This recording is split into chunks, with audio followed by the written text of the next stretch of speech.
Praise the lord. యేసుక్రీస్తు ప్రభు వారి ఘనమైన శ్రేష్టమైన నామంలో అందరికీ ఈ నూతన దినపు శుభాలు.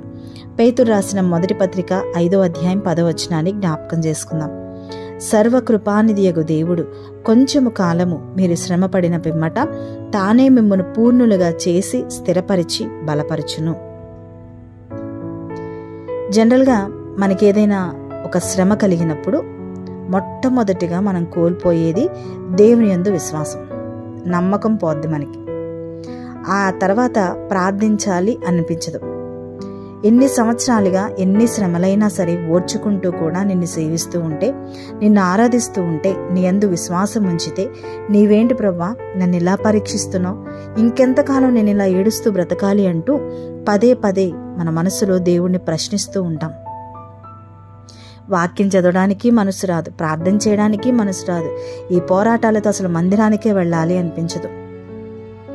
కొన్నిసార్లు ఎన్ని శ్రమలైనా సరే ఎదురెళ్ళి మరీ విశ్వసిస్తూ ఉన్నా, ప్రార్థిస్తూ ఉన్నా, అదే సమయంలో మరింతగా మనకి ఇంకా నలువైపుల నుండి ఇంకా శ్రమలు పెరుగుతున్నట్లుగా ఉంటాయి. అలాంటి సందర్భంలో ఇక పూర్తిగా మనకున్న నిరీక్షణ కూడా మనం కోల్పోతాం. ఇలాంటి పరిస్థితి ఈకోనియా ప్రాంతంలోని శిష్యులకు సంభవించింది. వాక్యం ప్రకటించడానికి ధైర్యంగా నిలబడుతూ ఉన్న ప్రతిసారి, దేవుని కోసం పోరాడుతూ ఉన్న ప్రతిసారి వారికి శత్రువులు పెరిగిపోతున్నారు, శ్రమలు పెరిగిపోతున్నాయి. ఆ సందర్భంలో పౌలు గారు చెప్తున్నారు, విశ్వాసమందు నిలకడగా ఉండవలననియు అనేక శ్రమలను అనుభవించి మనము దేవుని రాజ్యములో ప్రవేశింపవలననియు వారిని హెచ్చరించారంట. మనం కూడా దేవుడు ఈరోజు మనకు కూడా తెలియజేస్తుంది ఇదే. క్రీస్తు నిమిత్తం శ్రమ అనుభవించడానికి మనం నియమించబడిన వారం. తెస్సలోనికీయులకు రాసిన మొదటి పత్రిక 3వ అధ్యాయం 4వ వచనంలో చూస్తాం, అట్టి శ్రమలను అనుభవించుటకు మనము నియమింపబడిన వారమని మీరెరుగుదురు అని. ఎందుకు అంటే శ్రమ ఓర్పుని, ఓర్పు పరీక్షను, పరీక్ష నిరీక్షణను కలుగజేస్తుంది. శ్రమలలో మనం దేవునిపై మరింతగా ఆధారపడగలం. దాని ద్వారా ఆయన స్వారూప్యంలోనికి మార్చబడగలం. అంతేకాకుండా శ్రమలలో దేవునిపైన ఆధారపడటం, ఆనుకోవడం వంటి నేర్చుకుంటాం. శ్రమ కలగక ముందు త్రోవ తప్పిన మనం శ్రమల తర్వాత వాక్యానుసారంగా జీవించటం నేర్చుకుంటాం. అందుకే యేసుక్రీస్తు ప్రభువారు కూడా మనకు చెప్తున్న మాట, లోకంలో శ్రమలు కలుగుతాయి అని, శ్రమలను బట్టి ఆనందించాలి అని.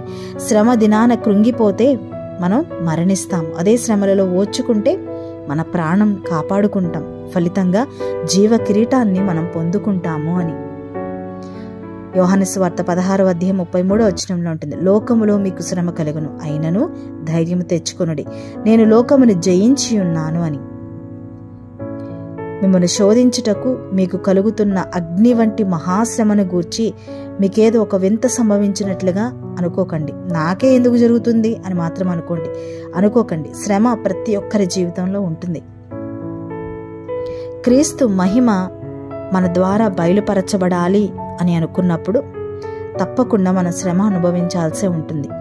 ఆ విషయాన్ని గుర్తుంచుకొని మనం మహదానందముతో సంతోషించే నిమిత్తము క్రీస్తు శ్రమలలో మనం కూడా పాలివారై ఉన్నంతగా మనం సంతోషించాలంట. శ్రమ దినాన నీవు కృంగిని ఎడల చేతకాని వాడు వగదు అనే సామెతల గ్రంథంలో కూడా మనం చూస్తాం. అందుకే మా ఇబ్బంది అంతటిలోనూ, శ్రమ అంతటిలోనూ మీ విశ్వాసమును చూచి మీ విషయంలో ఆదరణ పొందితిమని తెస్సలోనికీయులకు రాసిన పత్రిక 3వ అధ్యాయం 7-8 వచనాల్లో మనం చూస్తాం. కాబట్టి పొందనై ఉన్న మహిమ, మనకి రాబోతున్న మహిమను గుర్తించి దానికోసం ఈరోజు శ్రమ అనుభవించటానికైనా మనం సిద్ధంగా ఉండగలిగితే, రాబోతున్న జీవ కిరీటాన్ని చూస్తూ విశ్వాసమునకు కర్తయు దాన్ని కొనసాగించుటకు చాలిన దేవుడైన యేసుక్రీస్తు ప్రభువారి వైపు చూస్తూ శ్రమలలో దేవునిపై మరింతగా ఆధారపడుతూ విశ్వాసముతో ముందుకు కొనసాగిపోదాం. కాబట్టి శ్రమ వచ్చిందని కృంగిపోవద్దు, శ్రమ వచ్చిందని అధైర్యపడద్దు, శ్రమ వచ్చిందని బాధపడద్దు. ఇంకా దేవునిపైన ఆనుకోవడం, ఇంకా ఎక్కువగా ప్రార్థించటం, ఇంకా దేవునిపైన ఆధారపడటం నేర్చుకుందాం. అప్పుడు ఆ శ్రమలో కూడా సంతోషాన్ని మనం అనుభవించగలం. అట్టి విశ్వాసం దేవుడు మనందరికీ అనుగ్రహించును గాక. ప్రార్థన. పరిశుద్ధున గొప్ప తండ్రి, మీకు వందనాలు. మీరు మాకు ఇచ్చిన మరొక నూతన దినానికే వందనాలు దేవా.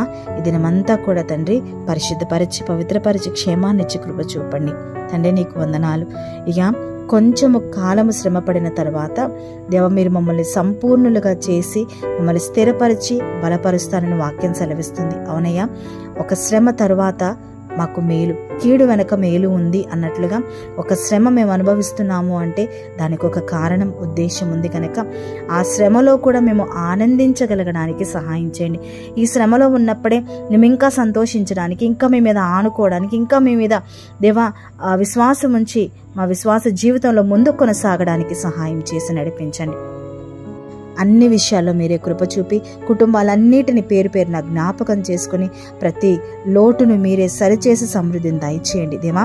ఈ రోజంతా కూడా తండ్రి మా ప్రయాణాల్లో పనిపాటల్లో మీరే మాకు తోడుగా ఉండి క్షేమాన్నిచ్చి కృప చూపి బలపరచమని యేసుక్రీస్తు ప్రభువారి ఘనమైన నామంలో అడిగి వేడుకుని ప్రార్థించి పొందుకొని ఉన్నాము తండ్రి. ఆమేన్.